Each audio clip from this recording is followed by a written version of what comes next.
being patient. I kept trying to start the stream and I kept running into technical difficulties, so I don't know why. But anyway, uh thank you guys so much for showing up today. For this stream, we are going to do we're going to interview somebody who was diagnosed with sociopathy. So in layman's terms, that is somebody who is a sociopath. And the reason that we're doing that is because we want to break the stigma of what people think sociopathy is and break the stigma of what people think of sociopaths because nobody deserves to be um, put under, a label that isn't fair.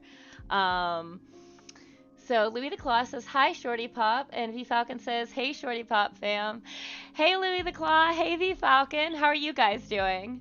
It's always great to hear from you guys. And also, thanks so much for being patient while it took me a bit to connect. Also, if you didn't notice, the camera is so much cleaner today, and that is, I have a huge shout out to Poison for donating this to the stream. Um, and tomorrow's stream is going to be on burnout slash depression. So look forward to that. Poison says, always here to support. Yeah, thank you so much. I really appreciate it. A few updates before we get into our interview today. So I've officially reached affiliate status. I could not have done that without you guys. So I'm really thankful for all the support that you guys have given.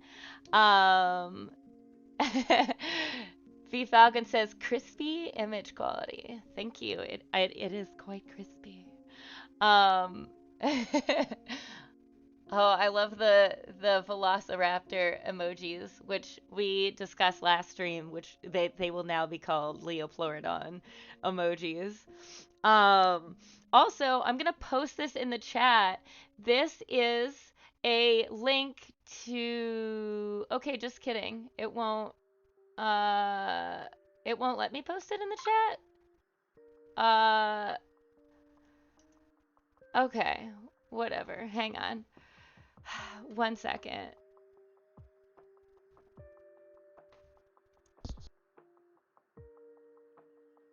You can send it to me and I'll post it.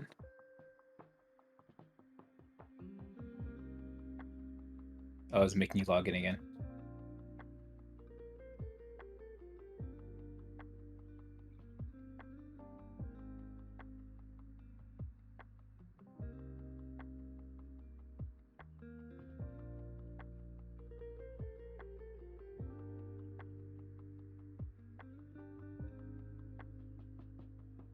What just happened?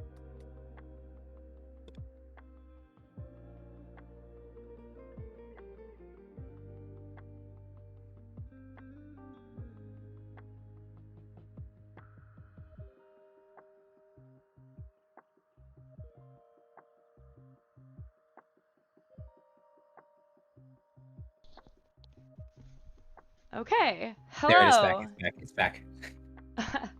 Louis the Claw, thank you for letting me know my audio. I don't know why literally Twitch fucking hates me today, but yeah, thank you for letting me know. So the link Poison just posted is a link to it's about the press release that I spoke for the National Democratic Committee in a press conference about the stream. So if you guys want to check out the article, it's in the chat. Unsolved Mysteries 2. I saw Sociopath in the title and had to watch. Hello there, guys. Hey, Unsolved Mysteries, how are you doing? Yeah, I'm really excited to start the interview. One other thing that I want to talk about before we start the interview is we're going to have some future giveaways coming up where if you guys donate bits, I'm going to do a giveaway for my artwork. So if you're interested in that. Unsolved Mystery says I'm tired as hell. Oh, what's got you feeling tired today? I've been feeling super tired lately too. I've been having hella insomnia since quitting weed, so I feel you there. I'm running on Starbucks coffee right now. Londonderry Danny says, hello, hello, hello. Well, triple hello to you too, Danny. How are you doing? So I'm going to introduce, without further ado, my guest, Poison. Poison, what's up? What is up? I am back here on 101.5 Smooth Jazz. I love that. Also, you were the one who helped me figure out the technical difficulties today so that I could stream. You gave me this camera, you posted that link, and you were able to be here for the interview today. I was going to interview somebody else and they couldn't make it, so you are a lifesaver today in so many ways. Holy shit. So thank you times 100. I am grateful that I am useful to somebody. um, Unsolved Mystery says insomnia for me. Do you know what causes yours? Like I tried like taking a break from my Adderall from a little bit, and I still think it's the weed. Like quitting it. My mom recommended taking Benadryl because melatonin doesn't work for me anymore. So I don't know if you've tried that, but I'm gonna try that tonight. Um, Chad Zilch says, hello, everyone. Hey, Chad, how are you? A new uncle, by the way. Your sister just had a baby, so I'm really excited for you. How's uncle life? Poison says, hello. I have a question for Londonderry Danny. Whenever you typed in hello, hello, hello, were you referencing Jim Carrey's Lemony Snicket movie? Where he's like, hello, hello, hello. Because that's immediately what I thought of. Londonderry Dang it. What? You haven't seen a series of unfortunate events? I saw it years ago. I feel like it was just a fever dream. I remember nothing of it. So, oh, I haven't seen most things. Yeah, I'm right there with you. I'll just watch the same YouTube video 5 times and ignore all of the suggestions people give me for things. Chad Zilch says it's way cool. She's super cute, and I'm excited to spoil her. Aw, I love that. Um, I'm excited for you. I'll have to. Actually, I know I just said I never watch things, but since you're a new uncle, you might appreciate the new Mike Birbiglia stand-up on Netflix. I won't say any more than that, but just something to check out. So Poison, today we are going to sort of break that stigma of what sociopathy is. So what is the main difference that you notice from how people perceive what a sociopath is versus what the reality of that is? Okay, yeah. So I'll start with what the definition, the Webster definition of a sociopath is. It is a person with a personality disorder manifesting itself in extreme antisocial attitudes and behavior and lack of conscience. Now, the words that really a lot of people, only words that everyone ever hears is a lack of conscience. That's like the main thing that people, whenever they hear a term sociopath, they think, oh snap, they have no emotions. They don't care about anything, which is not the case. A lot of people see sociopaths as someone who will manipulate them or very narcissistic or just everything that's negative that comes with it. That's what people associate with. Yeah.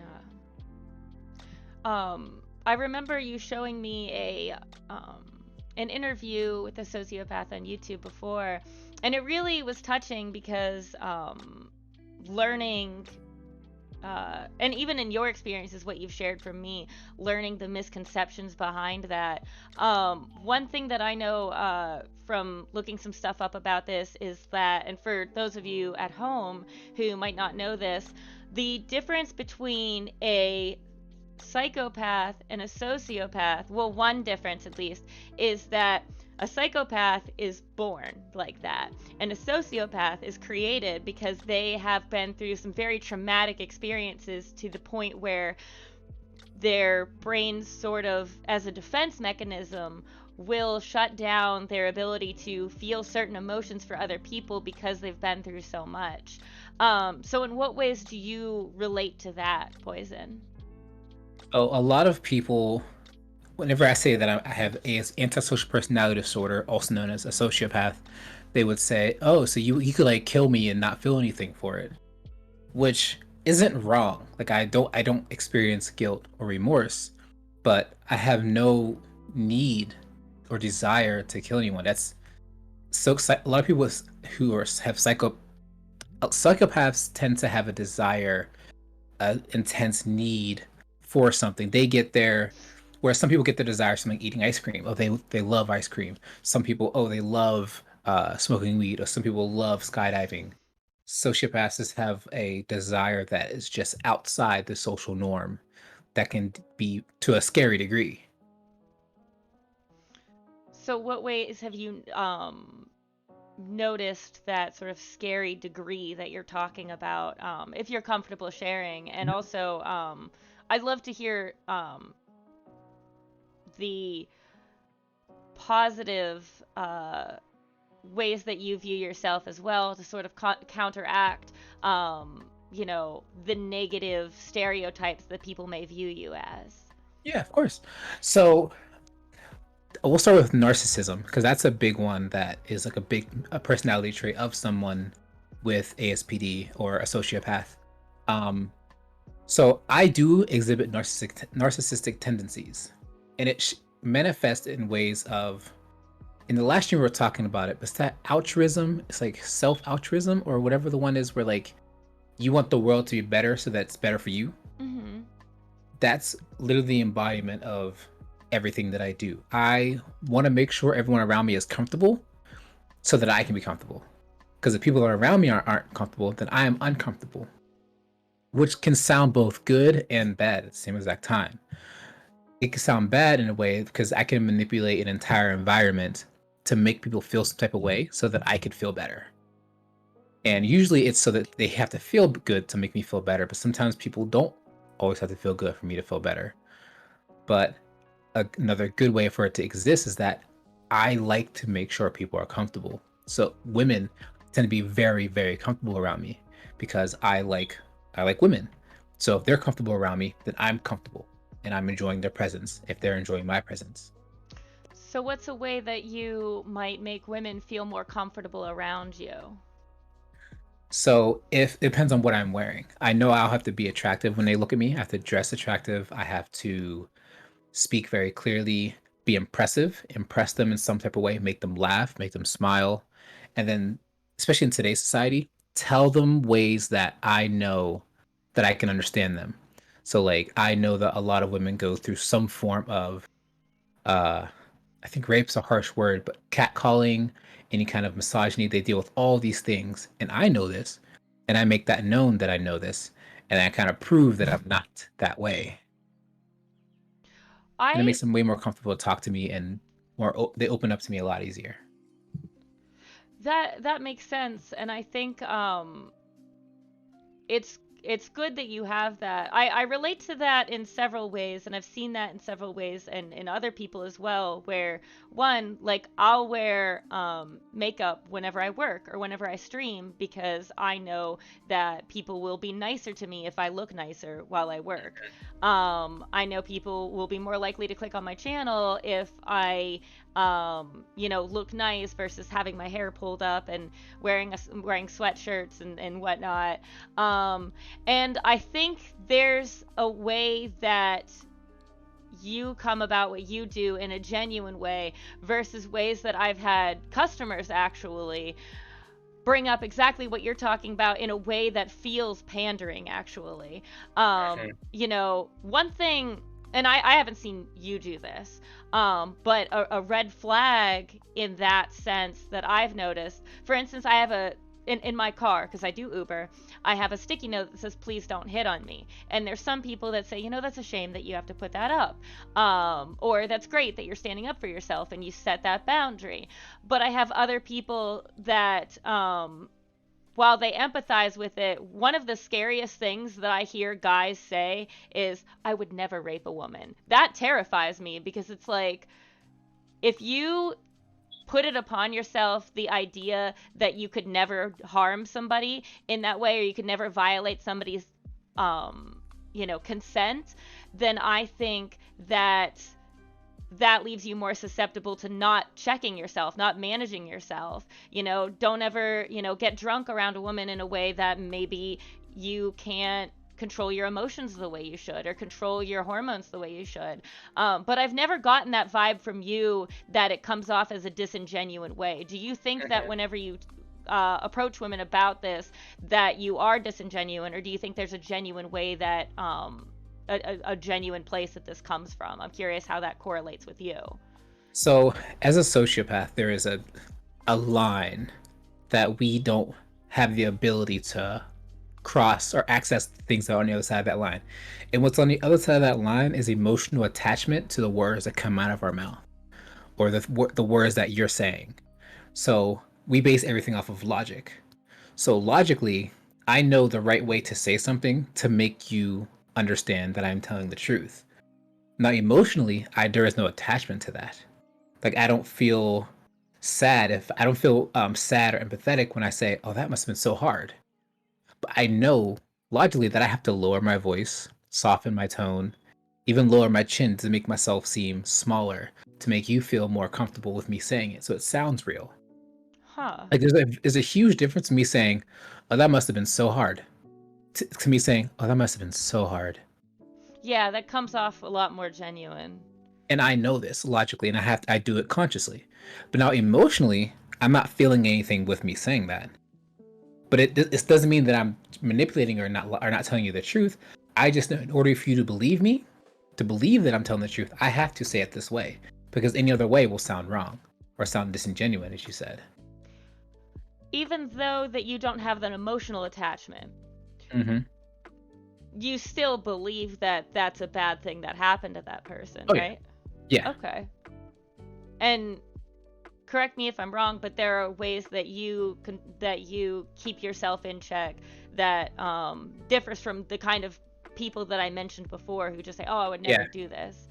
yeah. So, I know for a fact it is one thing I've learned is that as a man, declarative statements can be scary because yeah. when a man says a declarative statement, it has a lot more power than when a woman says a declarative statement. So I'm very careful about the declarative statements that I make logically because I know that if I say them, it can be very off-putting. Like saying any sentence, I'm gonna start the sentence, I'm not gonna finish it, but it's scary already. All women are just that right there Mhm. sets off a bunch of red flags all around the room. Like, oh, Yeah. what's he about to say? What nonsense is about to come out of his mouth? And I know this logically because Yeah. I've seen other people say it and I've seen the reactions that they get. So I know not to do that.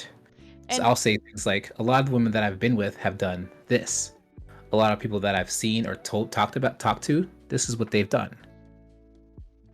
I like that. That sounds a lot more genuine. And even it's interesting because whenever you say a lot of women or all women are, it regardless of if you say something positive or something negative, I take that as disingenuous because if you Hmm. say all women are superheroes, it's like, well, you're a kiss ass and I don't believe you.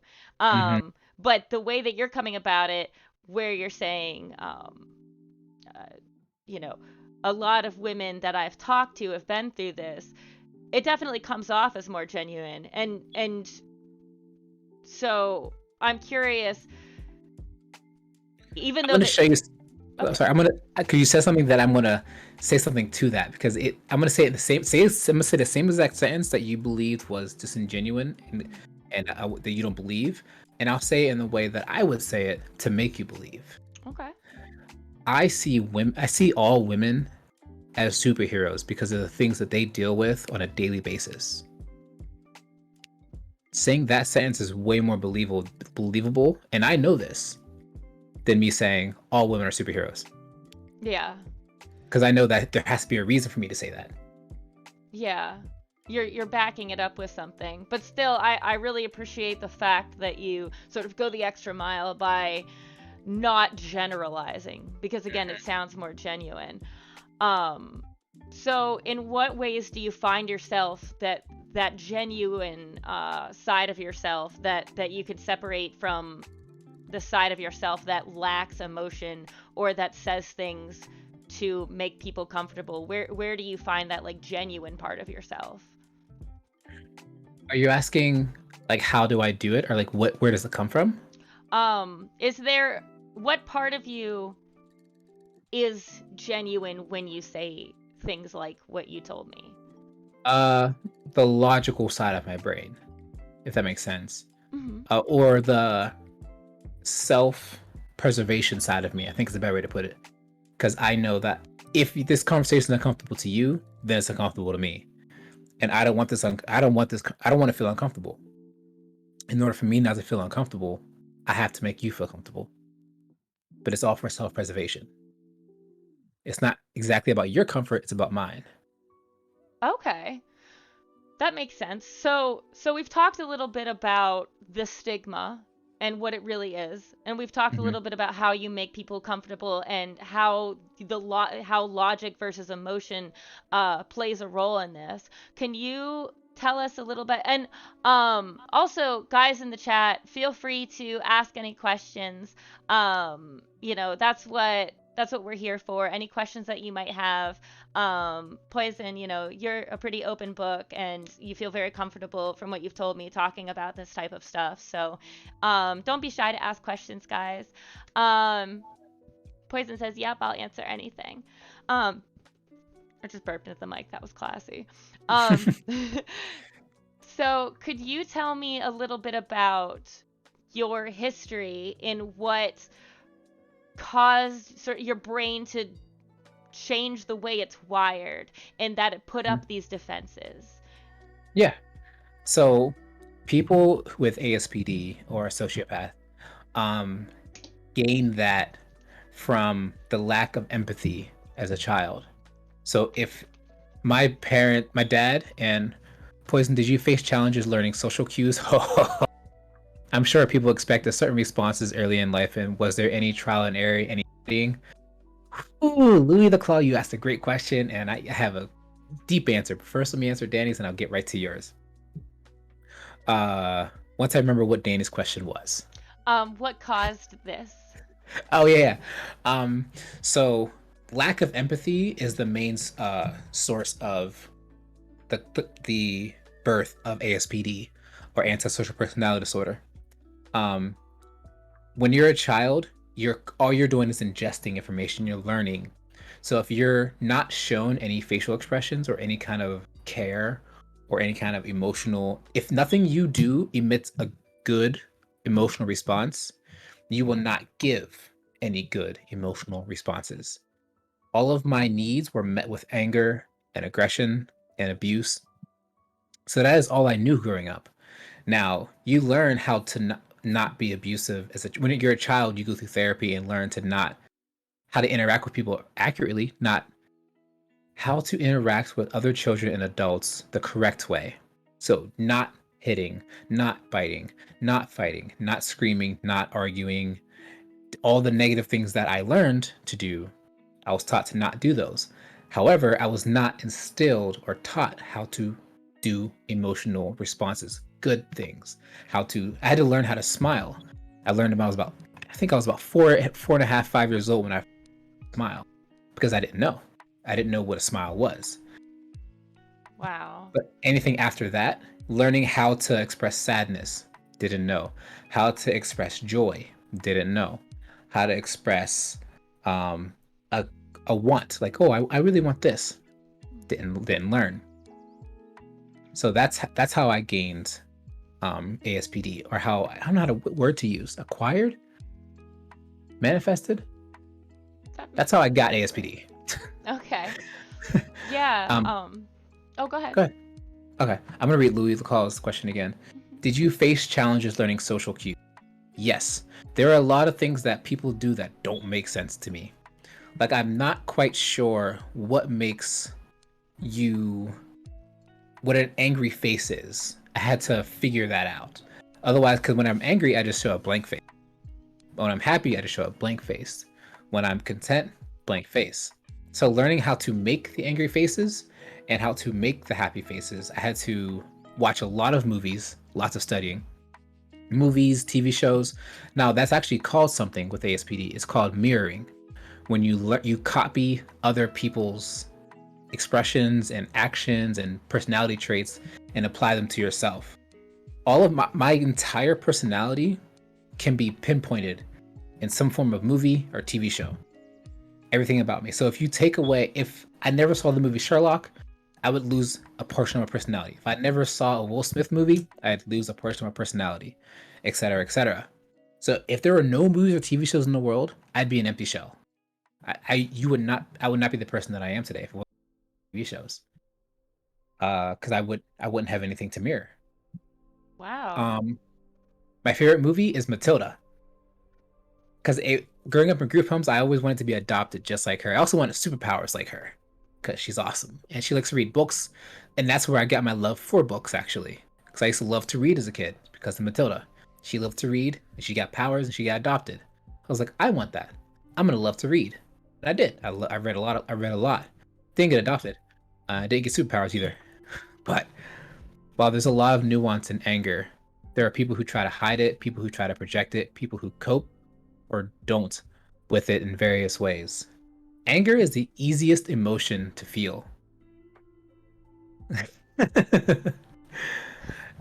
Whenever whenever I what was I about to say? It wasn't anger. Oh, so with people with ASPD, we have emotions, but they're very muted. That's the term that we use. So think of it as like a radio. All right. We each have a stereo. Your music volume on a regular day-to-day basis is at 50%. If you're feeling super happy, it can go up to 75%, 80%. If you're anger, same thing. Any kind of intense emotion, it can go up to 110%, whatever. That's where everyone around you can hear the music. They can hear it in the next city, next house, all that. Now, my standard music volume is at 15%. So if I'm feeling an intense emotion, it can go up to 30%, which is still below your average percent. If I'm feeling super depressed, it can drop down to 10 or 5%, which is nothing. But there's still music there. It's just very, very low and very hard to hear and register right away. So you may not realize that I'm angry until I do an action that shows that I'm angry. You may not realize that I'm happy. Action that shows you that I'm happy. And I know this. So I have to make sure I show some kind of facial expression. I have to raise my eyebrow, say something. Oh, this is so cool. Throw my hands up in the air. Something extra to show you that.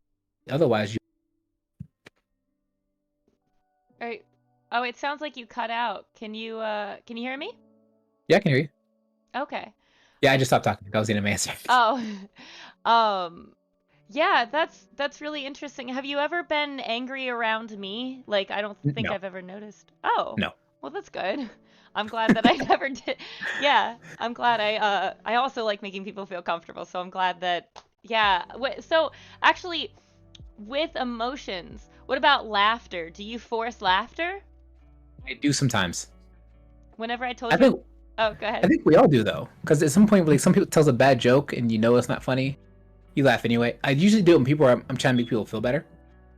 Like if they show me a video that's not actually funny, I'll laugh anyway. Hmm. Oh, that's so funny. Whenever But I it's not. told That's not you, real.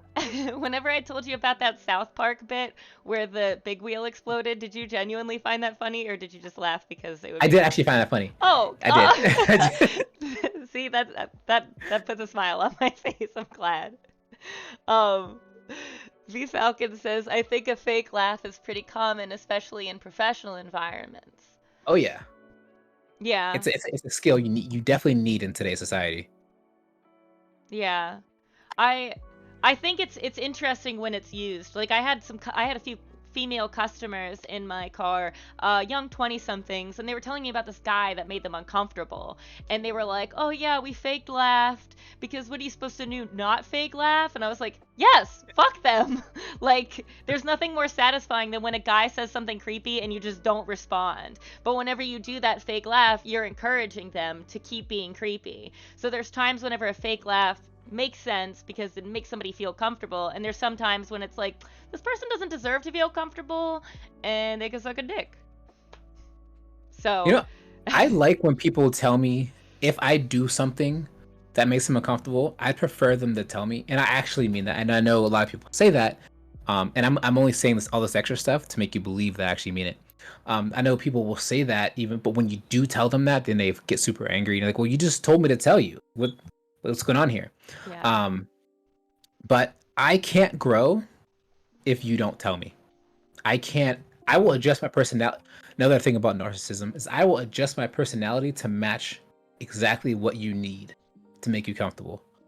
But if you don't tell me, I won't always know. I'll try to figure it out, Mhm. but I won't always know. So if I say something that's creepy, you better tell me, because I won't say that ever again. Fair enough. Actually, it's funny. The only time I ever felt uncomfortable, and I should have verbalized this, but I came over and we were hanging out, and you showed me this TV show where it was like some dominatrix thing, and I felt weird about watching it, and I should have just said, like, hey, let's watch something else, but. Yeah, I would have changed that right away, and I'm never putting that on again. But that show's called Bonding, and it's hilarious though. I think it depends on like the mindset I'm in, or like I guess how close I am to somebody to like watch something like that. But I'm really glad that you said that, and I believe you whenever you say that if somebody tells you that something makes you uncomfortable, that you'll adjust to that, because I've definitely had my experiences where I do tell somebody something and they get upset about it. So it's nice that like that is genuine, because you're learning and you want to pick up on these social cues, and you genuine this comes from a genuine desire for improvement. Of course, self-preservation. I don't want to make you uncomfortable because then I'm uncomfortable. Yeah, no, that makes sense. Also, I'm gonna read a couple comments for anybody that might be like listening to this in the background. Back whenever you said about your reasoning that Matilda was your favorite movie, the Lake 999 says, "What a brilliant answer! I think I just swooned." That made me chuckle. I loved that comment. V Falcon says, "I think a fake." Oh wait, I did read that one. The Lake 999 says, laugh and the world laughs with you. And V Falcon says, I love when a fake laugh transitions into a real laugh. I feel like I do that when watching like stand up sometimes, where I'll like just get a laugh out, but then I'll actually genuinely start laughing at something. Do you find yourself doing that as well, Poison? Yes, I do that a lot actually. There's that game that I learned as a kid, never played, but I've always kind of wanted to, even though it's really weird. So you get like 8 people. 4 people lay on the ground. The other 4 lay their heads on their stomachs, like their ears. And then the first person goes and they go, ha. The second person goes, ha ha. The third person goes, ha ha ha. And it goes in a circle just to see who can laugh the longest. And I Mm-hmm. don't know what, I don't know what book I got this game out of. Never played it. It's so weird. But it just makes everyone laugh anyway. I don't know what game. I've never played. I wish I played it. But I'm also glad I didn't. Huh. So it just genuinely turns into a real laugh. Yeah. Actually, there's two games that I think you'd be really interested in because of your condition. There's one game where it's like you two people look at each other and you have to try not to smile. And I'm so bad at it because like the second somebody says like, okay, don't smile, don't laugh, I'm just like, I can't hold it back. But then there's another one, that I learned about from that video that you showed me called the Sociopath Stare. And I'd love to hear you explain that. Poison? Hello? You there? I can't hear you, no. Um, Here, I'm gonna hang up on the Discord call and I'll call you back, okay? Um, Boop. Let's see here. I'm gonna start a voice call and we'll get you back connected. Can you Hello? hear me now? Yeah, I can hear you now. Sorry about that. Um, so to answer your question, sociopathic stare. The reason why we have a sociopathic stare is when we're no longer masking, and masking is where we consciously think about the facial expression that we are showing you. Like we're purposely raising our eyebrows when we're supposed to be surprised. We are adjusting our eyes, adjusting our nose, flaring our nostrils, adjusting our mouth, so that we can show you the emotion that we are expressed. You want us to express. So if you're sad, we know to soften our eyes, to lower our chin, furrow our eyebrows to know that like, oh wow, that's so sad. But realistically, we don't have to do that. But we know that it'll make you more comfortable if we do. No, a sociopathic stare is when we don't do that anymore. We are no longer showing our facial expressions. We are just existing. We're not feeling anything. We're just looking at you and just either talking or listening. We usually do it when we're angry because there's no longer a reason to care for you. And we're showing our extreme selves in that moment. Like we're just showing nothing. It can be very scary and very off-putting, but also it happens when we are just listening to you. So if you're talking for a very long period of time, Mm-hmm. eventually our face is going to get tired from showing you facial expressions. So we're just going to stop and focus on listening because it's hard to focus on what you're saying and focus on reacting because we have to do both consciously. And this is easier for us to listen and engage than show an expression, listen, and engage. Huh. That's really interesting. I remember you said that if I ever tried to have a staring contest with you, you would win because Yes. So we have to like control when we blink because sometimes we'll forget to blink because we have to think about it. Does masking have an energy cost for you? Oh, yes, it does. Holy heck. For how long are you comfortable entertaining in a social setting? Do you ever feel drained? Bruh. Okay. My face muscles. Did you know you have face muscles? Like everyone knows this, but did you really know like where your face muscles are? Because some things hurt. All right. Um, for how long are you comfortable entertaining a social setting? Let me think.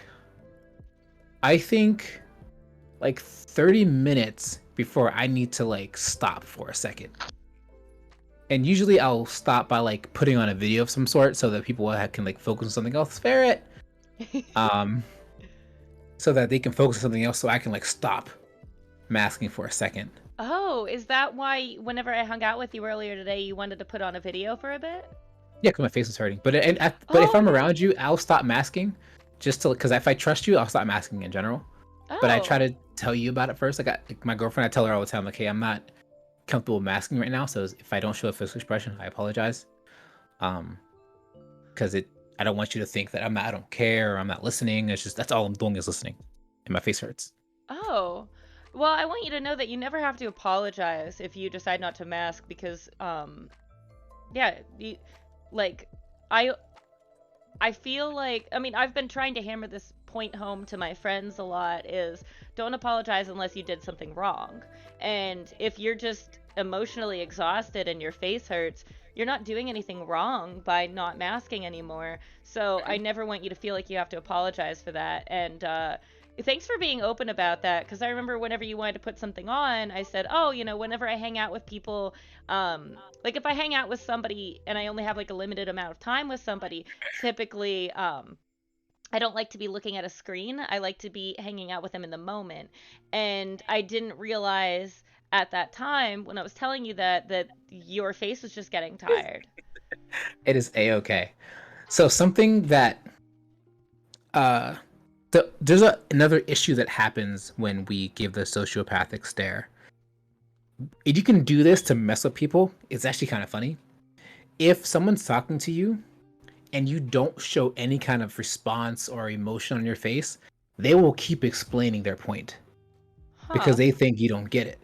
So a lot of people tend to over-explain to us because they think we're not understanding, but really our faces hurt because they've been talking for 40 minutes. So if you ever want to mess with someone and someone's talking to you, don't show expression. Just stare at them while they're talking. They'll keep explaining and to see how long they can go for. Huh. Yeah, I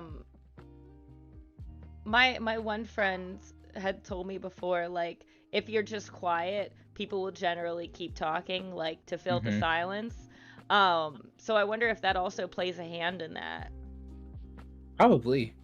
I just know that if I don't mask, people will over-explain what they're talking about. So I have to like sometimes I have to mask just to like get them to realize that I understand. Oh. So how often can you tell me about your experiences in situations where people just don't stop talking and it's like emotionally exhausting to you? So my ex was really good at this. I've sat in my car for maybe like 2.5 hours without moving from that spot because she was just talking. And I didn't want to make her feel bad, but man, did my face hurt. Because she had borderline personality disorder, which means a lot of times she sees angry faces. So if I'm not showing an expression, she assumes the worst expressions. So I Oh, have to mask. Or else it'd be emotionally draining for her. yeah. But man, my face hurt. And to answer a Louis the Claw's question, do you ever feel drained? Yes, I do. It gets exhausting. To the point where that's another. I think most sociopaths, if not all, tend to be introverted because they need that moment to be away from people, so they don't have to mask. They don't gotta think. They don't gotta worry about how much they blink. They don't gotta worry about any of that.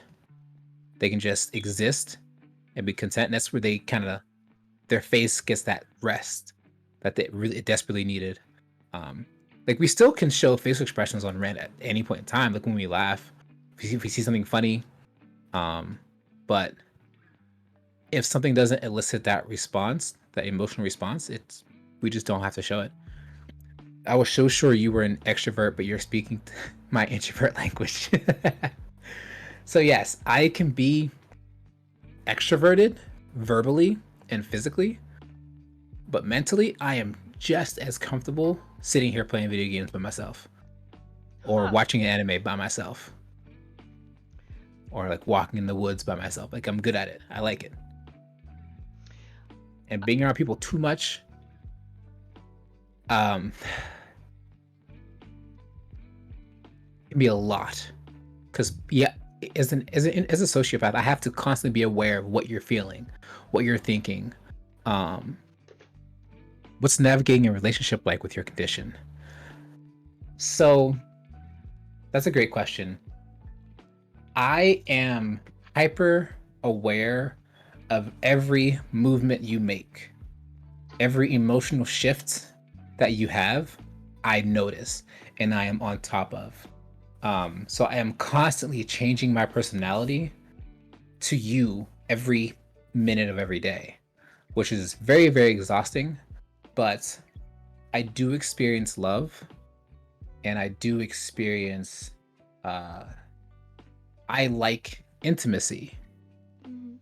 Now, the type, the level of which I feel it is very different from most people. It takes a lot for me to get an intense emotional attachment to people. I've only ever felt that once in my entire life. Growing up, I've been abandoned a lot. Everyone that was around me was paid to be there, growing up in group homes. So I've never had anyone who was just in my life to be there. It's kind of like going to a grocery store, but living in that grocery store. The only people that are there to help you find to navigate that grocery store are the clerks. Sometimes they go home and then they switch shifts, but you'll never get to know those clerks. You'll never feel for them because they're there for a job. As soon as they get a better job, they're out. So as soon as if you do get attached to one of those clerks, they're gone. They could be gone next week. So I don't. It's difficult for me to attach to people very well, but I do feel that attachment. I hope that answers your question well enough. Because Yeah. there's a lot to a relationship. So I try to answer it in a general term. How did you know? How does one know if they are a sociopath? You get diagnosed with ASPD. There's an actual diagnosis, which is ASPD or antisocial personality disorder. And I learned that you can't get diagnosed as a kid. It has to be like when you're like 16, 17, 18 years old, like when you're starting to become an actual adult. And I got diagnosed when I was 17. And why can't you be diagnosed when you're a kid? Because you're still growing. You can still grow out of it. You can still learn. And still like you're still developing. Once you have there's no cure for ASPD. Once you have it, you have it. But Oh. once it's gotten it set, is a better way to put it. But you don't get diagnosed as a kid because kids are still growing and you may not. It's not guaranteed. You may show the symptoms as a child, but you may not actually be a sociopath. You may not have ASPD. It may just be, oh, this was just this phase. It's kind of like everyone who goes through the angst phase has depression. It's like you may not be diagnosed with clinical depression, but you may just be angsty at this point in time in your life. That makes sense. And plus, what I was reading, I dated a guy with a kid, and it was very difficult because the kid was 5, and I learned the hard way that kids do not have empathy. You're not born with empathy. You have to be taught it. And Mm-hmm. so, like, if I was like, hey, uh, I need, even if it was something small, like, hey, like I know you want to play your video game, but I'm doing this right now, so I can't help you or whatever. Just a complete mental breakdown, and there was no empathy for what I was doing because he can't grasp that. And so that makes sense what you're saying about why you can't get diagnosed as a kid, because there's still an opportunity to be taught that empathy. The Lake 99 said, "Did you find coping is easier with therapy or medicine?" Uh, so there's no therapy can teach you is the easiest way to teach you ways to cope. Um, but the therapists that I've had growing up weren't around very long, and they weren't versed very much in people with ASPD. Uh, and the only thing they can really teach me is how to interact with people in a safe manner.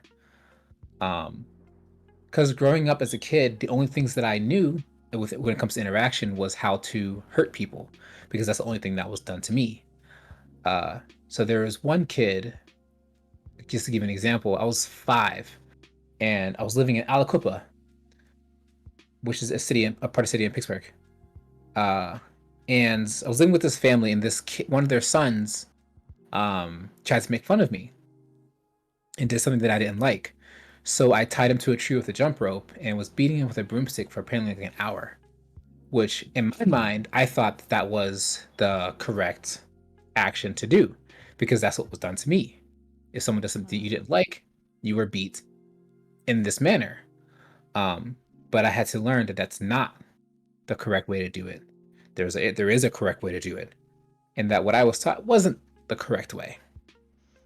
Yeah, oh, I'm sorry, I didn't mean to cut No, you no, off. that was it. I remember you talking about your childhood and how horribly that your dad and stepmom treated you. That uh, like for instance, bedwetting is a symptom of trauma, that you're going through something very, scarring. And because you were doing that, they punished you by drenching a mattress in freezing cold water and making you sleep in the garage with the door open in the winter. Hmm. And and like beating you where you got a scar on your face and things like that. And learning about those kinds of things in your childhood is um, it I think that can help people better empathize with why you did the things that you did, because adding those specifics, I think, helps paint a better picture of why that was so normalized to you. Hmm. Yeah. So you're right. I definitely should have we gave a little more specific. So like I I was playing with fire a lot as a kid, which is dangerous for kids. But also I was setting things on fire a lot as a kid, which is also a symptom of trauma and abuse. But the Oh. reason why is that my stepmom tried to kill me by shoving me in the oven. Um, and so it was a gas oven, so there was fire inside. So I would try to reenact that by like burning things a lot. Um, Fun little tip, by the way, something a little more lighthearted.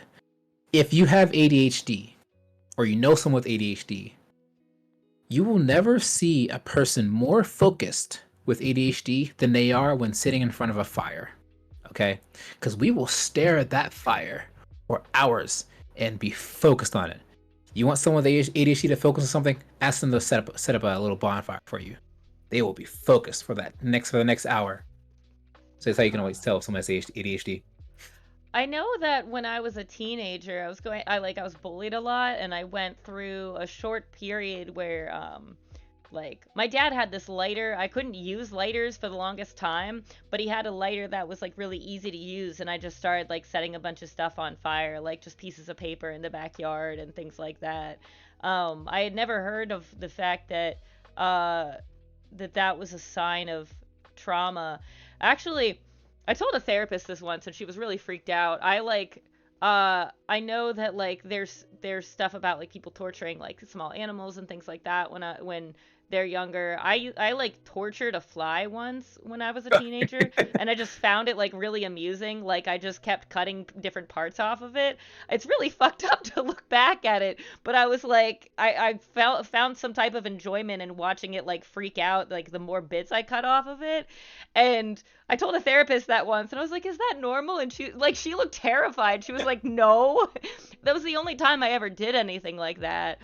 I never like, yeah. So I'm curious, like, did you have a phase where you like did anything to bugs or like animals? If that's okay, if you're still Yeah. comfortable, you're asking or answering. Uh, yes. Nothing like super extreme.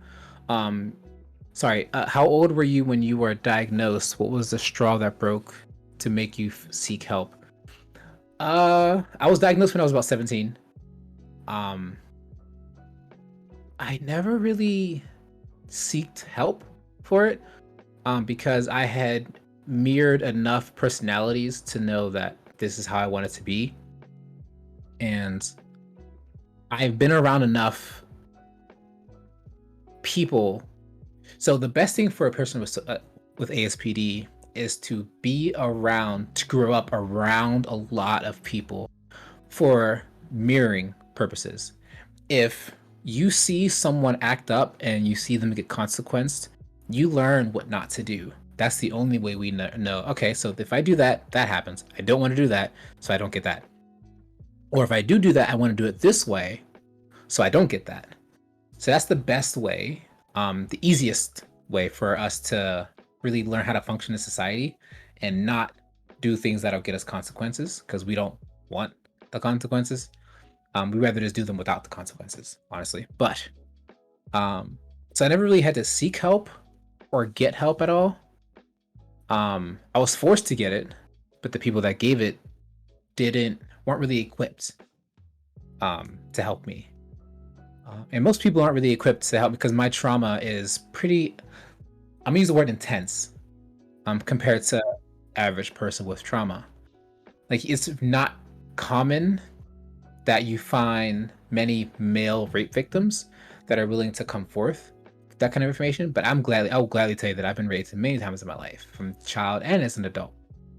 We'll tell you the story behind it, but it has happened. But just that right there is very difficult to help a man that's been raped compared to a woman that's been raped because there are people more equipped for that. Um, so I just kind of learn how to deal with all the stuff on my own. In what ways do you think therapy for women who are rape victims differs from therapy for male rape victims? The stigma, just that whole it's a little more embarrassing for a man to even admit that it's happened to him. Um, and when a guy, I just saw your ferret yawn. When a guy says that he was raped by a woman or a guy by another guy, saying he was raped by a woman, like why didn't you just fight her off? You're stronger. This is things that I've heard. Well, first off, I was 6, so I can't fight off a woman when I'm 6. It's not possible. But also a lot of people are like, "Oh, that's so cool. You get to have sex when you're 6 years old, when you're 4 years old." Like, no, that wasn't my choice. Wow. Um, like I That's was exposed to sex at a very young age. that's Yeah. really disturbing. I was listening to a radio show the other day, and I remember the host was talking about how when he was 13, his babysitter, who was a female, had sex with him, and she was 19, and all the guys were like, "Oh, that's so awesome," and he's like, "Yeah," huh?" And it really is fucked up how normalized that is. That like men always quote unquote want sex.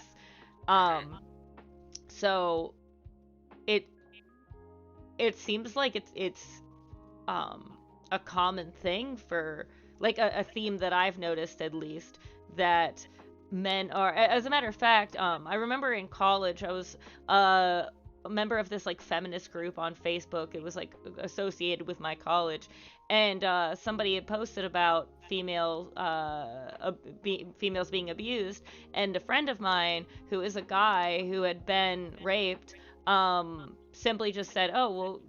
Guys get raped too. And that was his way of sort of coming out about his trauma and hoping to be able to open up a discussion about it. And he just got dogpiled by everybody Mhm. on there. And what could have been a discussion about how sexual abuse is bad, it just turned into, well, women have it worse, and it's just not fair that, like, it made me really distance myself from that group because it was really heartbreaking that, um, that stigma was in place like that. So, um, it's a make it makes sense what you're saying about therapy not being as helpful for you because of that stigma. Mhm. So it can be very. It's. I try. Sometimes it does affect me certain some ways, in a sense of like negatively affect me. I'm gonna say emotionally affect me. Sometimes I can feel a little bit like left out. Like I think last year I looked into the Me Too movement to see if I could like be a part of that, but it's only for women. So I immediately like stepped out. It's only for Um, women? hmm I yeah, I didn't know that. yeah, it's a feminist movement. So I Wow. didn't. So I, it's not really. There aren't many. What's the word I'm looking for? Places to go as a guy for those situations. So that's why I'm saying like whenever a lot of my trauma is very unique or intense, compared to the average person. So when it comes to like seeking help, it's not the easiest thing because a lot of people just aren't equipped to fully deal with or understand the things that I went through. Have you seen during the Me Too movement men try to come out about it and get backlash? Hmm. I had no idea that was happening, to be honest. And honestly, I get it. I feel like women definitely need their own space, but it does sometimes feel like a little exclusatory. E- That's not a word. e- Ex- I know what you mean. I can't think of the Yeah. word either. But yeah, I remember when I had first found out about the oh, and you know what? I do like to mention charities on this stream sometimes. So, there's a charity called RAINN, RAINN, and that helps rape victims, victims of sexual abuse. I had first found out about it whenever I started doing Lyft and Uber because they are partnered with them, because that's a prevalent thing with Lyft and Uber. Um, and so if you guys are interested, look into the organization. Please donate if you can. Um, I remember whenever I was trying to promote it originally, I had posted, uh, 1 in 5 Americans have been sexually abused because I didn't want to just go with the women statistics because I recognize that that's a thing. And even with like Breast Cancer Awareness Month, it bothers me when people just make it about women.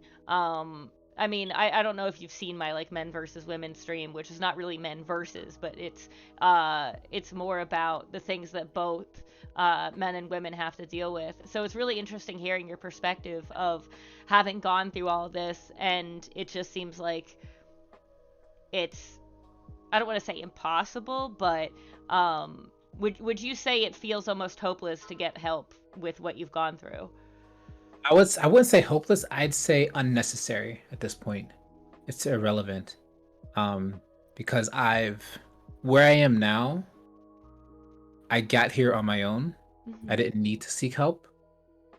So getting it now would just be kind of like it could be helpful,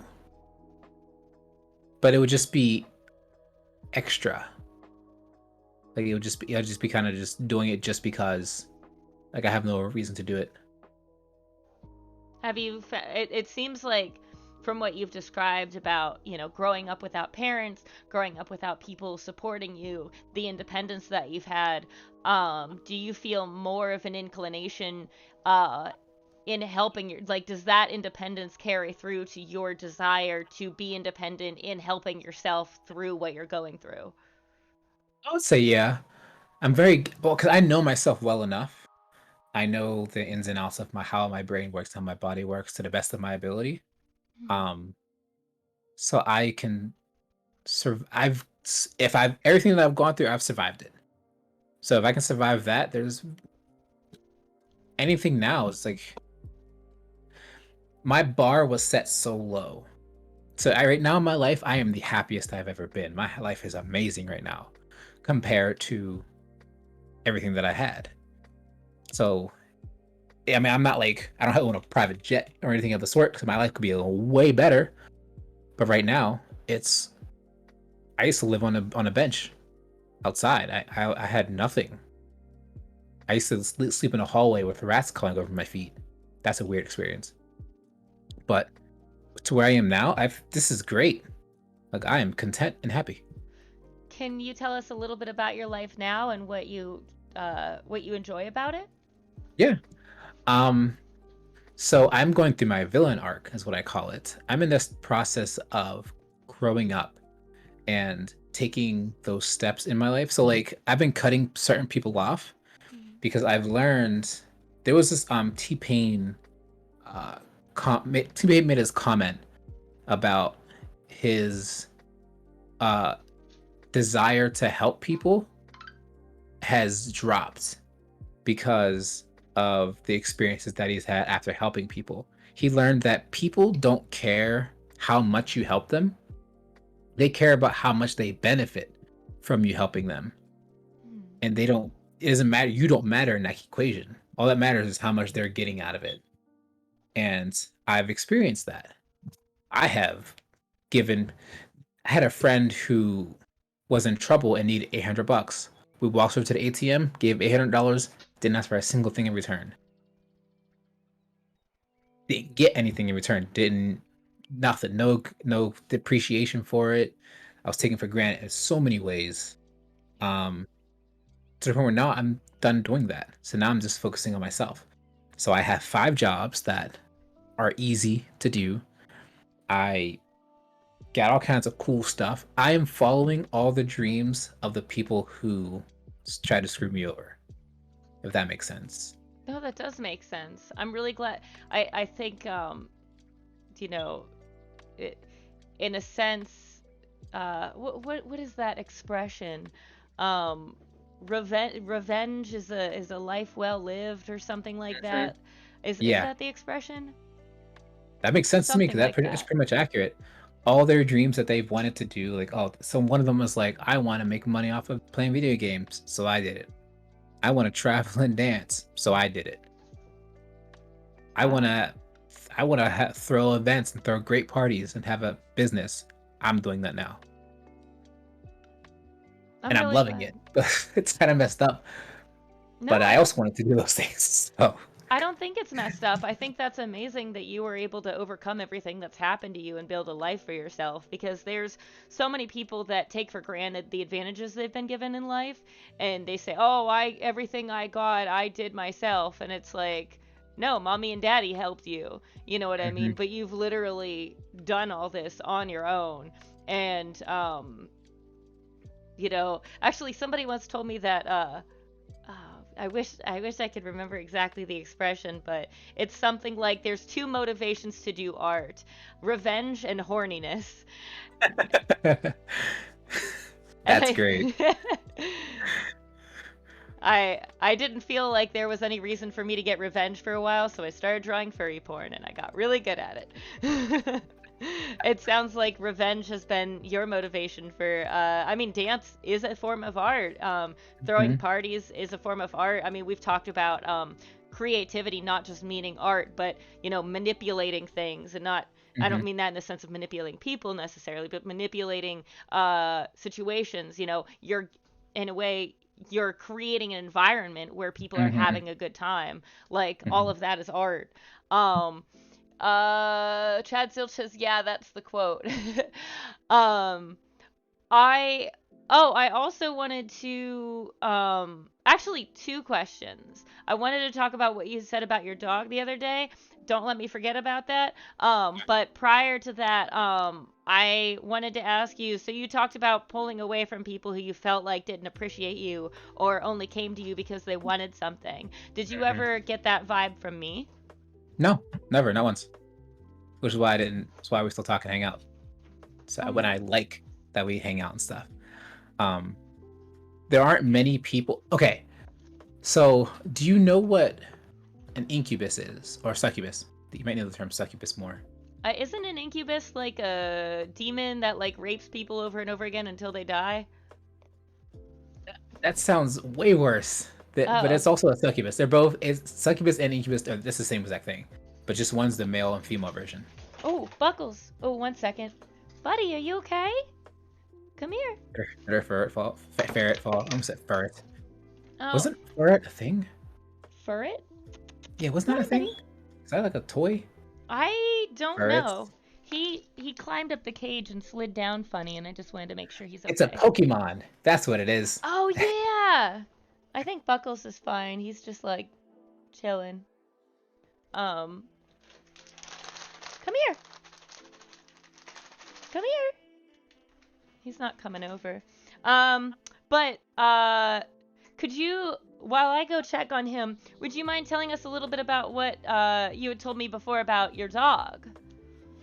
What about what? What do you mean? Whenever I asked like about your empathy, because I had mentioned Oh, about how I once read that animals can help sociopaths feel empathy, and you had a really interesting response to that, and I was hoping that I think it would be great if you could share that with the chat. yeah, I got you. Uh, so with my dog, if I don't really feel any emotional attachment to my dog, but I know that in order for him to be happy and comfortable, there are things that I have to do. And I'm constantly observing what it is that he needs. I know what kind of foods he likes, what likes what how he likes to play, how he likes to learn.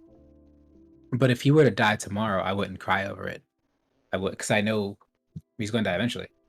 But I feel no emotional attachment to it.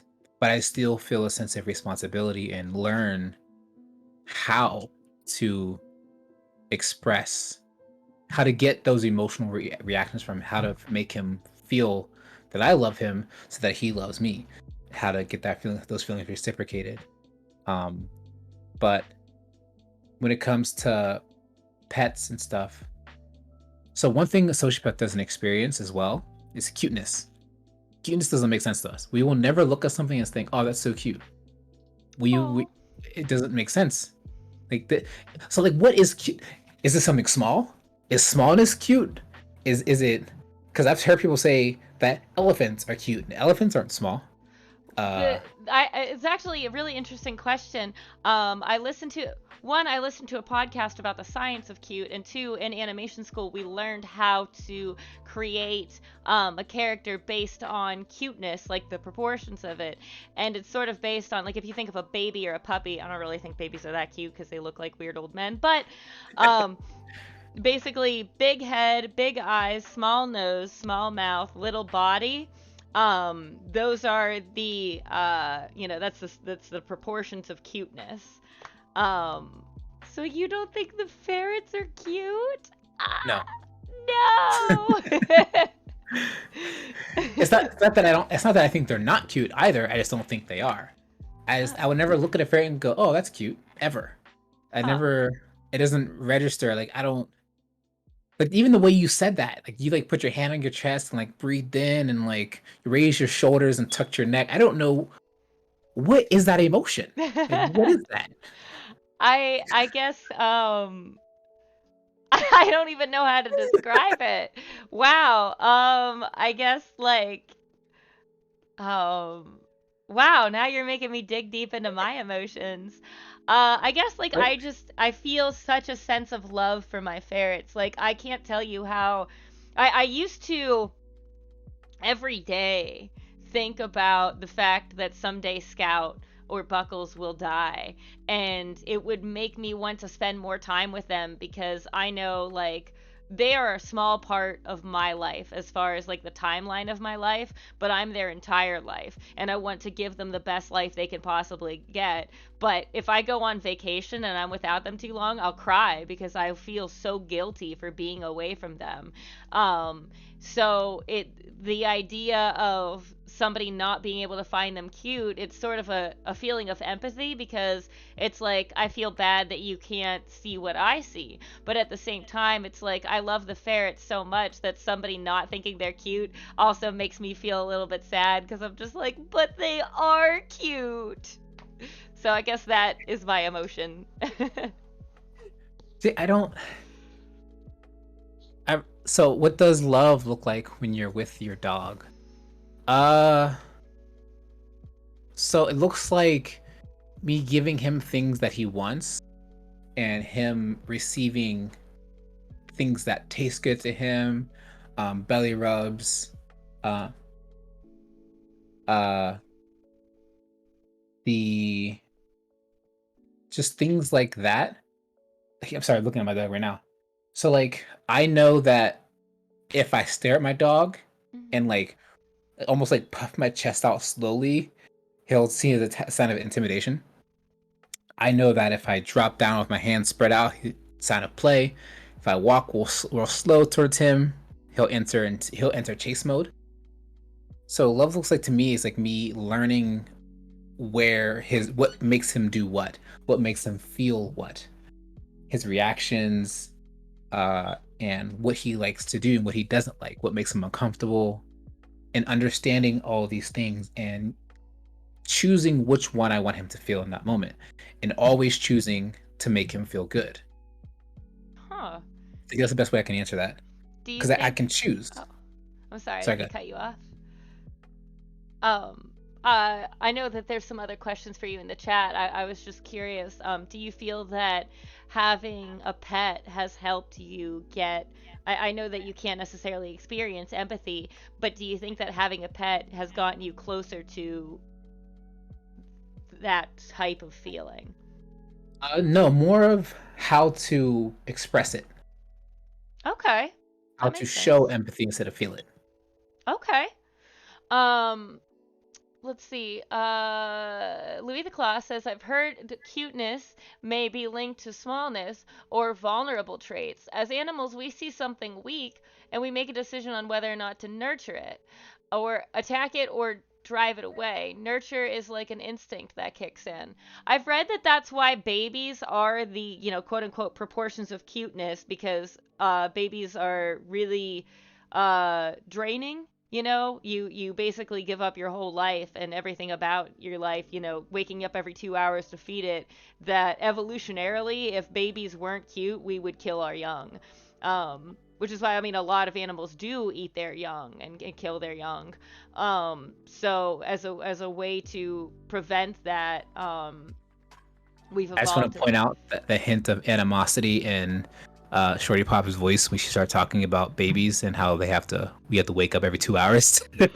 I yes, if it wasn't clear, I have resentment of the idea of having kids. There's some feelings towards that. I've definitely felt pressured in a lot of ways to have kids because I'm a woman and just in previous experiences that I've had. And uh it really broke my heart whenever you described what it's like growing up, without parents and not getting adopted. Whenever I talk to people about how I want to adopt a teen, people say, "Oh, what's the point?" They're already older. And I remember having a discussion with my stepdad, who I said, "I want to adopt a teenager someday," and he said, "Well, what's the point?" And I said, "Well, you became my stepdad when I was a teenager. Was there a point to that?" And he was like, "Oh, I never thought about it that way." But at the end of the day, everybody deserves love. And it really hurts me, the idea that people just assume that you should have your own babies, you should have your own kids, and that's the only value in that. So whenever I talk about babies, if there's that resentment in my voice, you're very good at picking that up, Poison. That was spot on. I try to hide that. I'm like, You but did. it's like I can't. It just comes out. um, yeah. um, The Lake 999 says, is the idea of love something that you have always known, or is it something that you, quote unquote, learned through masking and studying? It is definitely something that I learned through masking and studying. I still don't fully understand it. I do experience it, not as often as most people, actually very rarely. Um, but I know what to do when I love something. I know what to do to show that I love something. And the amount that I experience it in is a lot lower than most people. It builds up over time, which means it can also be just as draining to be in love, though. Like, it can also be very, very exhausting, because it sets my emotional meter all the way up to like 70%, which my body's not used to. It's used to 30%, 40%. So it being at 70 is like running at full speed when you're used to just jogging. Yeah, but furry animals evolved to be cuter than babies, so we lost. Good point, Louis. I remember you saying, Poison, I remember you saying that there was only one time in your life where you truly felt like in love with somebody or really cared about somebody, where if something happened to them, like you would really be heartbroken, and that you eventually were, that it was because you felt useful to them, and that felt made you feel like you would never be abandoned. Hmm. And that eventually, you guys broke up, and that you don't necessarily have resentment. But do you think that because of that experience, do you think that will prevent you from ever feeling that again? Or do you have like a hope that you might feel that way again? I don't think it'll ever prevent me from feeling that way again, because I still seek that intimacy. Mhm. I don't. Something that I've never understood fully, and I try to be understanding of the situation, but I never really understood it, is that when people get out of a relationship, they are afraid of being hurt again. It doesn't fully make sense to me, um, because that person that hurt you isn't the person that you're meeting next.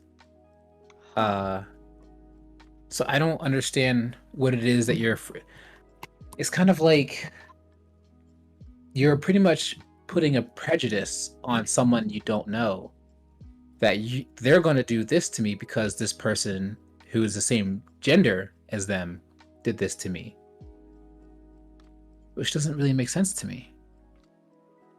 I'm actually going through that after my most recent breakup. Like, I think there was a period where it was very hard for me to trust people. Um, there was a word I can't really remember what it was called. But there was a video I saw online of words that we don't know that express feelings that we have trouble describing, but a feeling that I felt for a while, and just as of like the other day was able to sort of like start to break that thought pattern, was that if anybody truly knew me, that they wouldn't actually like me. And so when people like, if somebody got a crush on me, I'd be like, well, you don't actually like me. You just like who you think I am. And it was really hard for me to believe that anybody would truly like me, because I thought, no, anybody that actually comes to know who I am won't feel this way. They'll hate me if they know who I am. Um, which, you're right, it is a prejudice, judging against people who, don't deserve it, who've never done anything to deserve that. Um, and I like that your outlook is that way, especially you having been hurt so many times that you find trouble in uh holding that prejudice towards other people. And in a way, I'm almost envious of that, because it was hard for me to sort of pick up the pieces to trust people again in that regard. Uh, the Lake 99 says something and I want to answer that. He said, if a bee stings you, you don't think it's natural to be wary of other bees? No, I think it's a bee. That bees are designed to do certain things. So like if a bee can sting you if it feels threatened, I'd just be worried to not threaten the bees. Because if I know if I do this, this will happen every time. And if you're in a relationship, no matter if you're being yourself, You're not doing something to make that person hurt you. It's not your fault that that person hurt you. If a bee stings you, it's your fault. You were too close. You were upsetting its environment. You stepped on the bee hill. It was farming for food. You stepped on the flower that it was eating, etc., etc. If you get bitten by a rattlesnake, it's your fault. It warned you. It wiggled its rattle to warn you. You still kept going close. It bit you. If you wanted to use that kind of logic, then we would never trust humanity ever. Hitler, a person killed millions of people. Doesn't mean you're going to be wary of other people that's going to kill you. If that's the case, then you should be wary of every single person, every single day, every single minute, because there's a chance that this person will cause genocide. There's a chance this person will do kamikaze and drop an airplane on your head. This person will hijack your car and blow it up. This person has a bomb in his bag, etc., etc. It separates you and puts you in your own box and keeps you from meeting other people. I know this. You know this. You know that bees can still be beautiful. You know that bee's nice. It's flying around over there, creating all these beautiful flowers. We need that. But I'm not going to be wary of it. If I'm not upsetting it, I know I'm not upsetting it. It's over there. It's 6 feet over there. I'm not doing anything. It has no reason to sting me. So That whenever snake oh, is go ahead. the snake's across the street. I ain't gonna be scared of it. I mean, it's not gonna move that fast to get to me anyway. But still, I know. Whenever you say if that animal hurts you, it's your fault because it warned you versus a person hurting you not your fault. How do you make that distinction? So people create their own actions. So if you're in a relationship and that person cheated on you, that is not your fault. You didn't do anything. They made that decision, not you. If you are in a relationship and the other person decides to what are the other reasons that people break up? Uh,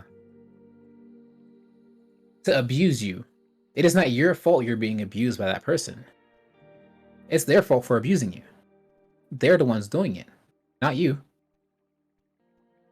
So because it's not your fault and it's their fault, it's that person's fault. Then it's not the next person's fault that the other person abused you. That makes a lot of sense. Huh. That was a really good response. I didn't expect that in response to the lakes question. So I really that was really interesting. It yeah, that took me by surprise. Thanks for Um joining my TED Talk. Classic. Let's see. Da, da, da, da. Let's see. Louis the Claw says it's an irrational thing that's very hard to cope with. My own lack of trust for others will rage inside of me like a burning fire after I'm fresh out of a setback. Yeah. Um, it makes sense to acknowledge that as something irrational with the context of what Poison had said. But I definitely feel what you're feeling too, Louis. Even though it is irrational. But it helps knowing that it's irrational. Like what you said, Poison, I think is really going to help me to work on that and to not internalize that in ways that would be toxic to me. Um, Longhorn 1621 says, about to bless this chat with wisdom. Money doubles every 7 years in index fund. Is if you invest 10K per year into I don't S&P 500 index fund. I don't know what the fuck that is, but I appreciate it. Starting at 25 years old, you will have a net worth of 5.6 million at 65 years old. I wish I knew what any of that meant, but I do appreciate the input. Everybody write that down. Take some notes. Thank you, Longhorn. Even though I don't get it, I appreciate your input. Louis the Claw says, I'll repeat what you said, Poison, like a mantra, but my emotions are so hard to get in line with logic. When I'm really hurting, I'll imagine my friends as a beast on a leash tugging me around. Louis, can you tell us more about that? Also, I am going to take a quick bathroom break. Poison, Got you. go ahead and tackle the chat in whichever way you see fit. I will be right back, and then we'll probably wrap this up in a little bit. Okay, so I'll be back. So actually, I do want to know what you mean when you said, when I'm really hurting, I'll imagine my feelings as a beast on a leash tugging me around. Oh, I think I get it. Like it's making you go where it wants you to go. You don't have any choice. That makes total sense. And even though, so one of the benefits of having ASPD is that I can see things logically. I can kind of take that time and have no emotional attachment to the process of me understanding what it is that you're feeling. And I do understand, especially with that analogy, which is a beautiful analogy, by the way. Uh, I think when it comes to, I think I know your feelings are very valid. What you're feeling is a real feeling. Even when you're hurting, you're hurting. It is not so, oh no, you just need to do this. You just need to do this. No, you are feeling something and it is real. But you also need to understand that other people aren't feeling that feeling that you're feeling in that moment. So you have to so you may have to like cut them some slack as well to understand that they're not feeling what you're feeling, but they also need to know that you're not feeling what they're feeling. Uh and that your feelings are very valid. If I know that when you get out of a relationship or have a setback, have you ever heard of being in the grips of your emotions? It was an otherworldly and horrible experience. I read a lot about it after it. I do. I get those. I that happens to me as well, but not very often. Because, like I said, my emotions are very muted. So I don't get to experience intense any emotion. My emotions are never strong enough to take complete control of my day. Um, it only happens to you fully once in your life. Can I ask when? Also, Shorty Pop's back. Hi, Shorty Pop. Hi.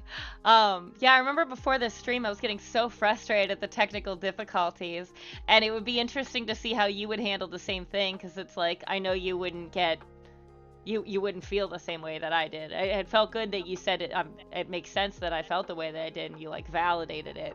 But it's interesting that as someone with ADHD, I have a lot of trouble with emotional regulation. So it's really interesting hearing the perspective of somebody who just doesn't have that at all.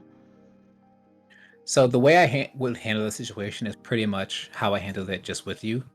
I would just think, all right, I don't feel like thinking about this too much. I'm just going to Google it. Oh, Oh. that's just all right. I need to take note and do that instead of getting frustrated about things. Because it's Um, exhausting. Louis the Claw has a story. They said they're still sharing a spicy story. I had a huge crush on a coworker who was a married woman with a child. I hated myself for fawning over her, but I couldn't get away because she worked on my team and sat with me. This was in 2015. The way she smiled made my heart melt. See, that's interesting. I've never had a crush. I've never crushed on someone before. I definitely relate to what you're saying, Louis. I at one point had a crush on somebody who was married, and be have to be careful what I say. I didn't do anything wrong, but I have to be careful, like the way that I phrase this, I think. Um, Never mind. I don't want to talk about it. Got it. I feel bad about it too. I know what you're feeling um about that, and I understand why you hated yourself for it. I didn't feel that guilt that you felt about it, because I was like, well, it's never going to happen. I don't have to feel bad about it. But I think because I had that confidence, like that it would never happen, I think it uh, kept me from keeping myself emotionally in check. Um, and I think that the fact that you took responsibility for how you were feeling and didn't let and worked on not letting yourself get wrapped up in your emotions about it as much. I have a lot That's of exactly respect what for he that. did. That's exactly what he did, apparently. He said, Uh oh, oh, oh, oh. I'm sorry. I didn't read your other comments. Um at one point I was fully in grips with my emotions and told her how I felt. I could feel my conscious voice screaming, "No, don't do it." It was like I was shouting at a movie, but my logical mind didn't have the reins at all. The emotions took control like another entity. She cried, of course. It got awkward between us for a little while. See, I've never been in a situation where my emotions took control.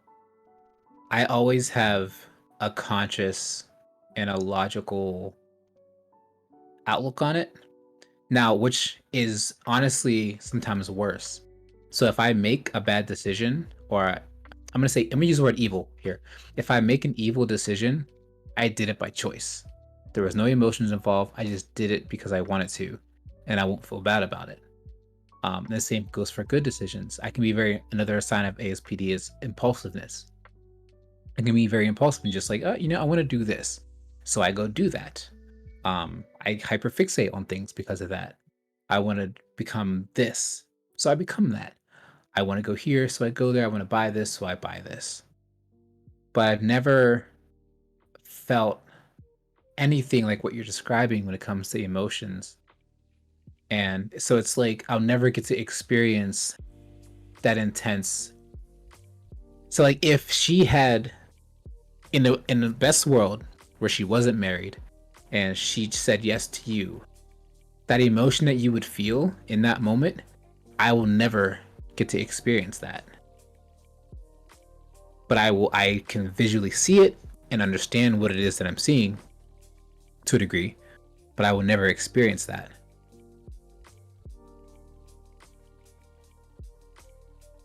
Dang, that really sucks. I'm sorry. And I know I'm saying that in the tone that like makes you feel understood, but I do mean it though. That's why I'm saying it in a tone that you understand. This is hard for me to admit, but I lied. Whenever I said I feel like I didn't do anything wrong, because I feel like because my emotions were very attached, I feel like I was flirtatious. And at one point, after some drinks, the person tried to reciprocate, and I didn't reciprocate because I realized it was wrong and I felt immense guilt about it and I felt terrible about it. But I think the fact that um, I relate to what you're saying, Louis, and I don't think that you're a bad person for it. I think that it's easy for us to get affected by emotions, and sometimes we just have to look at what we're doing and reel back, because it's on one hand, whenever they, you know, uh, whenever that had happened, I felt butterflies because I was like, oh my gosh, yay. But then I still knew, like, no, I can't reciprocate this. This is wrong. My mom cheated on my dad. And I saw that what that did to my family. It broke my family apart. Not that they were ever a good couple to begin with, but I know what I went through, and I didn't want to do that to another family. So I understand the pain that you went through in that, and I empathize, and I understand, Poison, that you haven't felt that emotion, and I hope that, Louis, it makes you feel less alone to know that you're not the only one, and it doesn't make you a bad person. It doesn't make you um, any kind of way. It's just we're human, and we're going through life just trying to figure things out, and sometimes it's hard to fight against the way that we feel. Thanks for coming to my TED Talk. All the TED Talks. Um, Also, I would gladly borrow your half of the emotions. I don't know how my body would react. The Lake 99, I feel like a combination. I consider myself very emotional. I consider myself very emotional, but I feel like I suppress my emotional cloud by just dialing in on my ID. What do you mean? What's that? oh, I feel like a combination of yourself. Oh, you mean your id? Like, I think he means like id, ego, super ego. Do you know what that is? Are you familiar with that, No, Poison? no idea. Okay.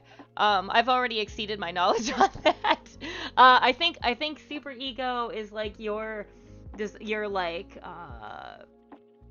philosophical side. Your ego is like your basic needs, and your id is your like primal desires, like sexual, or like need to eat, or like need for shelter, like need for money, like all of those primal desires are the id. So okay, Okay, I do remember something from Psych 101.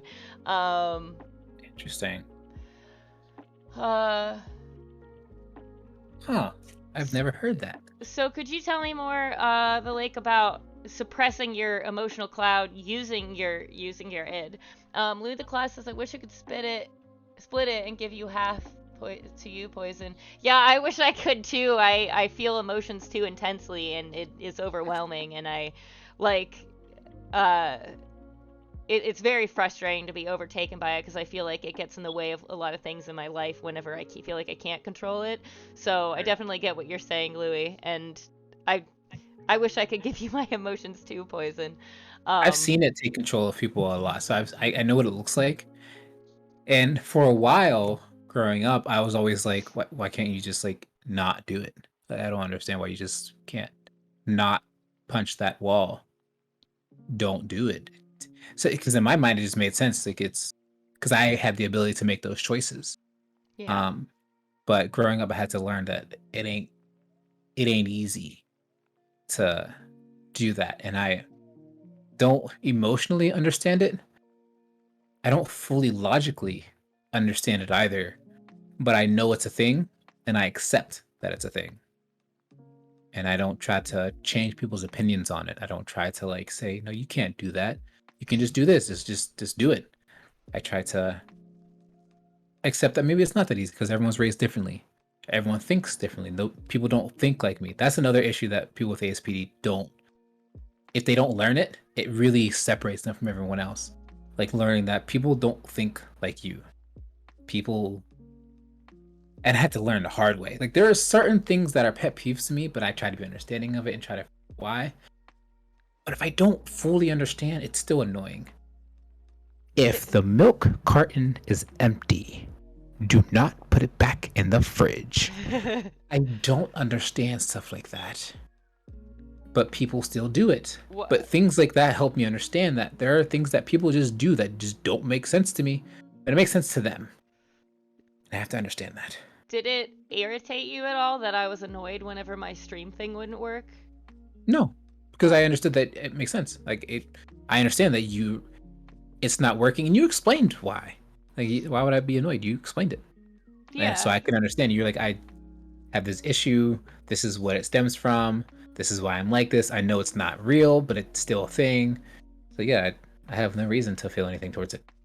Yeah, that makes sense. And for context to you guys, I felt really upset when the stream wasn't working, because I feel very strongly about being reliable and establishing a reputation as being someone who's reliable, and I lost a friend over getting upset with her for consistently being unreliable, that now whenever I am in any way unreliable, I internalize it extra, because I get angry at myself, because it feels like, because this thing was out of my control and I couldn't be reliable, that makes me a shitty friend because I wasn't understanding of this person, and it makes me feel more pressure to be reliable, so that I don't be, so that I'm not that, which is unfair to myself. I understand that, but that's where that stems from. So to give some context to what Poison was talking about, that was sort of the conversation that we had. Wow, I ran out of breath saying that. Um, So I want to catch up on the chat a bit. Let's see here. Thanks, Shorty Pop. It means a lot to know that you could relate. Thank you for saying that, Louie. It was really hard for me to say that, um, because it's not something that I'm proud of at all. I'm still upset with myself about that in certain regards. So I appreciate you being open about your experience. So yeah, thank you for saying that, Louie. Lake says, if I want something, I'll pursue it, then ask questions slash dwell on my actions later. Id, super ego, Freudian stuff. It is the primal stuff, the part of you that wants things. Okay. Yeah, nice explanation, Shorty. Thank you, Lake. That makes sense that you'll ask questions about it later. Now I get what you're saying better. Louis the Claw says, my emotions just want to tell everyone them and cry a lot. Well, I think that's good that you're able to be open about your emotions and articulate yourself well, because I think that is something that helps you get closer to people because you're able to articulate people, even though sometimes that gets difficult, like in the instance where you wanted to be open with that person, where you felt like it was a bad decision to be open with them. And even though that didn't come from a bad place, it seems like it just needed to come out. Um, you know, I definitely get what you're saying. The lake says, speaking truth. Pharaoh City says, I feel you on that front, Louis the Claw. The lake says, same, Louis. We all need a good snug and cry, you dig? Um, yeah. Yeah, I often find myself saying I'm angry or I'm sad, just like announcing my emotions. So I definitely get it. I don't know if it makes it feel any better, but I definitely say what I'm feeling. I think I said I'm angry like 10 times while I was setting up for this stream. Poison. um Louis the Claw says, indeed, Lake. And Louis says, you're good at contextualizing your emotions for people to understand, Shorty Pop. Thank you. I try, because I realize if I don't, and people just see me getting upset about something, it can seem concerning or confusing to people, so it incentivizes me to articulate myself better with that. So with that being said, we've actually I guess we can't call this a shorty pop short because it was a shorty pop long. But it will make me feel better about doing a short That was stream my tomorrow. nickname in college.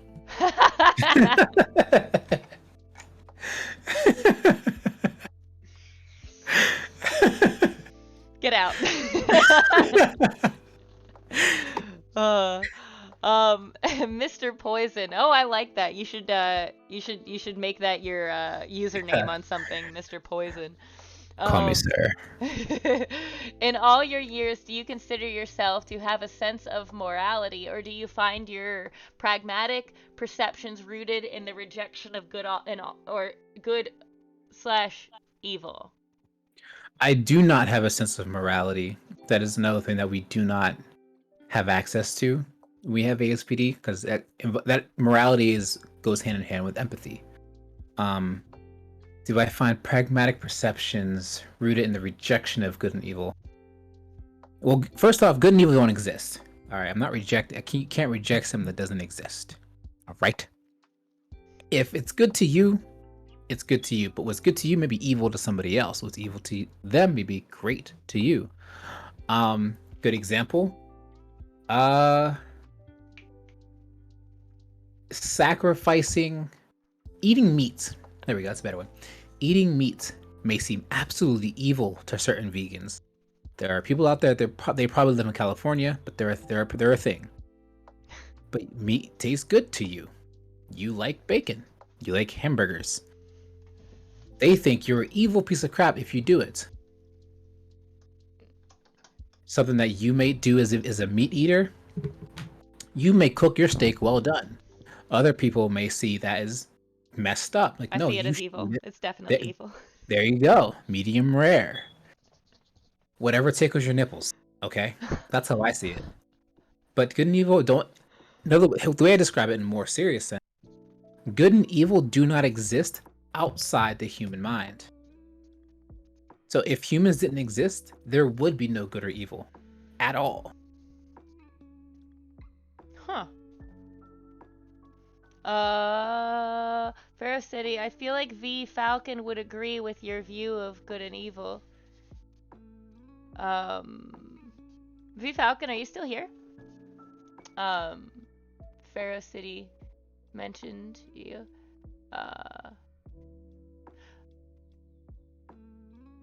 The lake appreciates your comment with a wow face. Huh. Wow.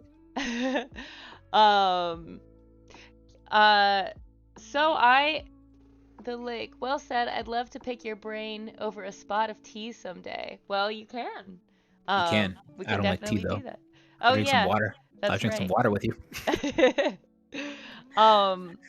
Yeah, perhaps we could, if you guys are interested, perhaps we could have you on again, Poison, for follow-up questions, because it seems like people are really interested. I do want to hop off soon and get something to eat. Um, not to say that I don't either. Or Pharaoh City says, not to say that I don't either. I absolutely agree as well. That's such a fascinating take on the fact that uh good or evil may or may not exist if humanity didn't dictate its existence. The lake says, water will have to do. Um, love that face. Um, well, I mean, the lake, you could still drink tea. Poison doesn't have to drink tea. It's okay. No, you're drinking water with me. um, and the lake says, I love that fucking face. The lake says, agreed, Pharaoh. Uh, good on you, lad. Yeah, I really, I think you definitely shared a lot of really interesting insight. Oh, guys, I'm interested to hear what was your favorite part about the stream today. Did this help subvert your expectations of what a sociopath is? Did it help you gain empathy for people who are sociopaths? Did it change your mind on what you would previously consider a sociopath to be? I'd love to hear your closing thoughts on this. Wish I could join you both for water and water plus leaf juice. Uh, in my dreams, you're always there, Pharaoh. My favorite part was when the ferret yawned. That was Scout. Scout, are you here? Yes, you are. I'm still interested in how sociopaths can feel love. Well, because we have emotions. We're not devoid of them. We just don't have the same amount of capacity or access as you do. Our emotions are just very muted.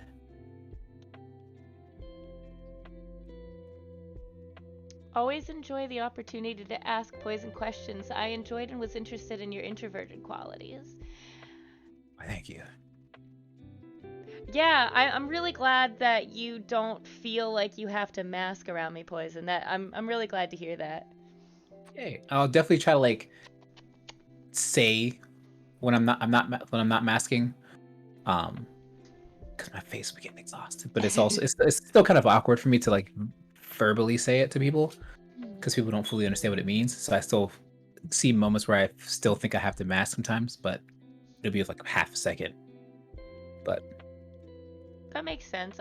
I'm really glad that you came on here today. I wasn't sure how you would feel about being so open about being a sociopath because of the stigma, and I remember asking you if you had wanted to be anonymous for this, and it really surprised me how open you were about this, and I'm really glad that you came on here and shared your story with everybody, because I think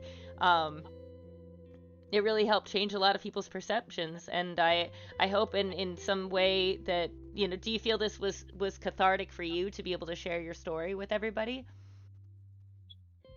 I don't think I didn't gain anything from it, Okay. personally, but I know that people do, which is great, and I know that me being on here helps strengthen our friendship and me being reliable to you because you seek reliability um, is something that is that's beneficial to me. You Here's how you spice things up. You ready for these brownie points? You being in my life is beneficial to me. Boom. Well, same for you, Poison. I feel like you being in my life is beneficial to me too, and I'm really glad we're friends. And I look forward to all the fun stuff that we have planned that we're doing, like going and checking out stuff in Pittsburgh. So, Yeah, yeah, I got you. yeah, I appreciate you, Poison. I'm gonna read a few more comments, and then we'll probably end in a minute. Let's I'm gonna see. go clock out of work because I forgot to do that. Okay. The lake said, I really enjoyed your responses. Very enlightening. And Chad says, really cool learning experience today. I'm really glad that you guys liked it. The Lake says, all I do is mask. Shout out to Majora's Mask. Oh, a Zelda reference? Yes? Yes. Yes.